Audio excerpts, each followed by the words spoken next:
qu'on a pour le peuple tchadien. Aujourd'hui, beaucoup d'Africains, incluant des Tchadiens, préféreraient la Chine en Afrique à la place de la France, mais que vous aviez toujours eu à critiquer le régime chinois. Quel est votre problème avec la Chine et pourquoi? Notre problème avec la Chine, c'est que la Chine n'a pas le même, ne défendait pas les mêmes valeurs que nous. Par exemple, RTJ, notre cause, nous défendons les valeurs d'une démocratie, d'une réelle démocratie des peuples. Une justice, une vraie justice des peuples. L'alternance politique, prendre le pouvoir, montrer l'exemple et céder la place. En Chine, il n'y en a pas. C'est un régime cruel que les Chinois eux-mêmes ils sont en train de lutter contre ces régimes. C'est un régime cruel.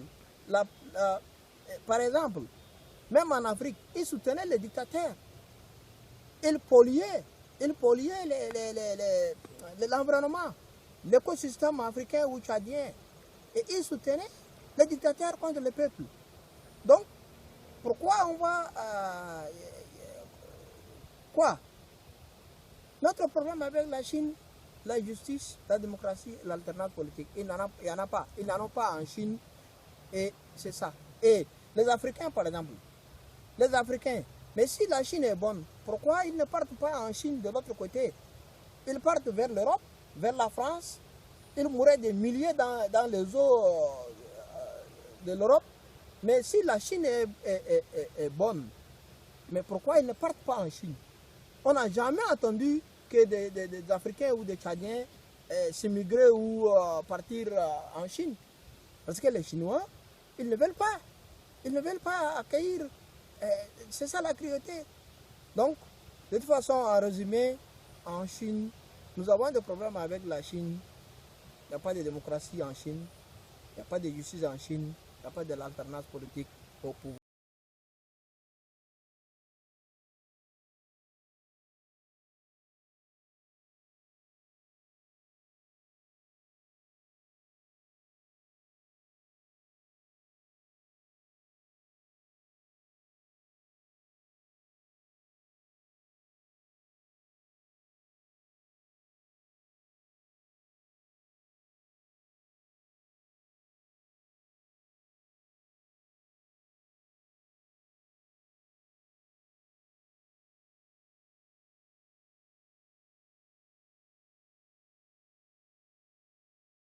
On disait too little, too late, c'est-à-dire trop peu, trop tard, en matière de ce que nous voulons d'Obama ou de qui que ce soit. Il n'a jamais aidé personne. Et à la dernière minute, quand lui il restait quelques mois de son dernier mandat, et s'en va discourir devant l'Union africaine pour tenir des propos. Regardez d'ailleurs, ces propos même sont contradictoires.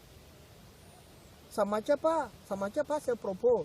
En tant que président le plus puissant sur la terre ici aujourd'hui, Barack Obama a tenu des propos très contradictoires. Par exemple, il dit tantôt qu'il y a une croissance rapide en Afrique. Mais qui a fait la croissance? Qui? Il dit tantôt progrès en Afrique. Alors, comment ce progrès est fait? Par qui? Et de l'autre côté, il dit l'extrême pauvreté, de corruption. Donc, juste il est en train de raconter n'importe quoi. Autrement, il n'est pas objectif pour aider personne.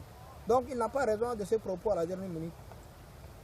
Le terme panafricaniste ressurgit avec force à travers des réseaux sociaux, surtout tels que la chaîne Afrique Média TV, où beaucoup d'interventions des cadres africains en apprécieraient.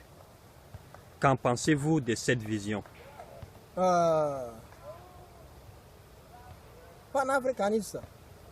Oui, nous avons suivi. D'ailleurs, il paraîtrait que cette chaîne serait fermée d'ailleurs, parce que il racontait n'importe quoi et de n'importe quelle façon.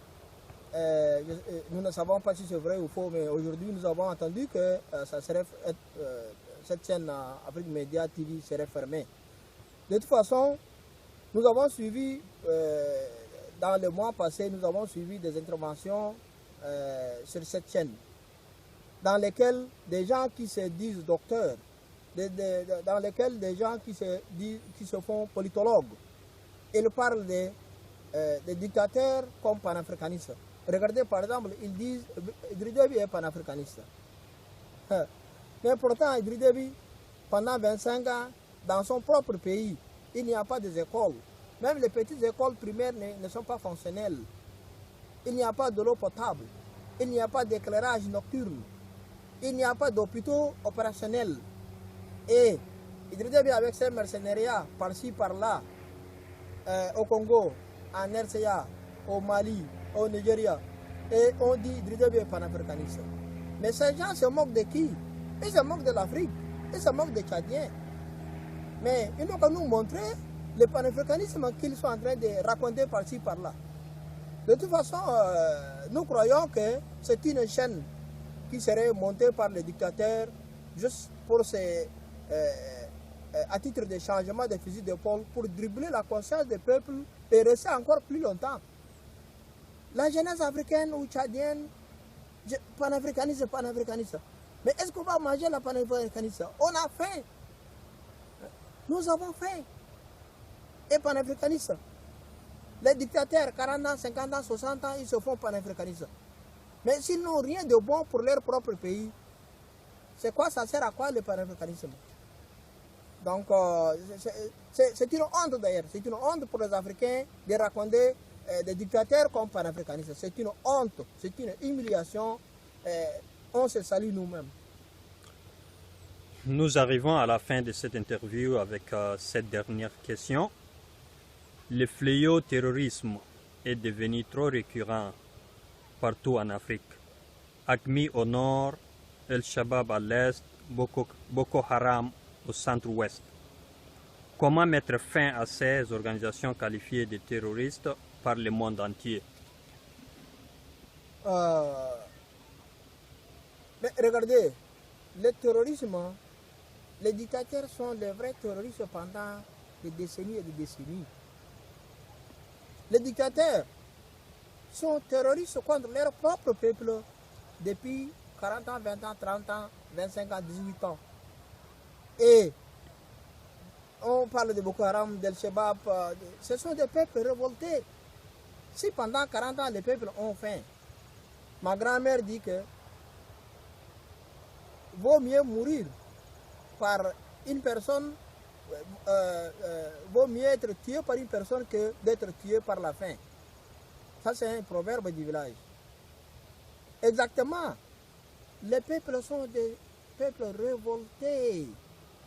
S'ils sont bien, s'il y a une éducation, s'ils mangent bien, hein, s'ils sont tranquilles chez eux, avec leur famille, est-ce qu'ils vont aller mourir? Nous ne pensons pas. Ce sont des peuples révoltés et les dictateurs sont purs que le Boko Haram, ils sont purs que l'AQMI. Donc, tant qu'il y a les dictateurs sont maintenus au pouvoir, les violences, les fléaux du terrorisme ne finiront même pas. Et on va voir jusqu'à quelle limite les dictateurs vont tenir en otage les peuples. Ils vont rendre le chaos dans leur propre pays. Et nous allons voir. Merci. Mais un point. Donc nous, RTJ, pour avoir la paix totale, la paix sociale au Tchad, dans cette sous-région de l'Afrique centrale, pour avoir la justice comme il faut, parce qu'il n'y a pas de justice, les gens sont révoltés à cause du manque de justice dans les systèmes, dans tous ces pays africains sous la dictature. Et pour avoir la paix sociale, pour avoir la démocratie, pour avoir l'alternance politique, pour avoir la stabilité politique, pour avoir une prospérité économique au Tchad, seul RTJ va apporter les changements.